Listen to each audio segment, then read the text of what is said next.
আসছে গরমের মৌসুম, আর তার সঙ্গে বাড়ছে অদৃশ্য এক চাপ, বিদ্যুৎ বিল। এর মধ্যেই চোখ রাঙাচ্ছে জ্বালানি সংকট।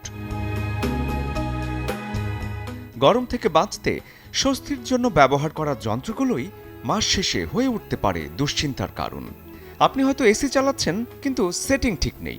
বিশেষজ্ঞরা বলছেন, এসি যদি সরাসরি রোদ লাগে এমন দেয়াল বা দরজার পাশে বসানো হয়, তাহলে মেশিন বেশি কাজ করে, সাথে বিলও বাড়ে দ্রুত।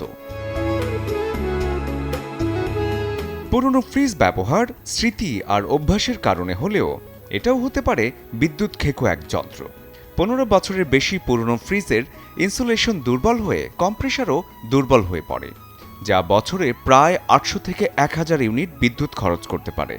ইনভার্টার বা এনার্জি সেভিং ফ্রিজ 30 থেকে 40% পর্যন্ত খরচ কমাতে পারে।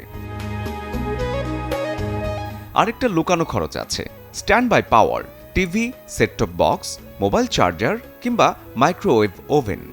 এগুলো বন্ধ থাকলেও অল্প করে বিদ্যুৎ টানতেই থাকে। তারপর মাসে মোট বিদ্যুতের 5 থেকে 10% পর্যন্ত নষ্ট হয় শুধু এই কারণেই। এজন্য প্রয়োজন না থাকলে প্লাগ খুলে রাখা সবচেয়ে সহজ সেভিং। পাশাপাশি এলইডি বাতির ব্যবহার, ফ্যানের ব্লেড পরিষ্কার রাখা এবং ঘরের পর্দা টেনে রোদ আটকানো, এসবেই কমে যায় অতিরিক্ত লোড। বিশ্বজুড়ে জ্বালানি সংকট, মধ্যপ্রাচ্যের অস্থিরতা বাড়াচ্ছে আরও চাপ। এই বাস্তবতায় সচেতন ব্যবহারই হতে পারে সবচেয়ে বড় সমাধান, তবে সেটা বুদ্ধিমত্তার সঙ্গে। শরীফুল হক, চ্যানেল 24।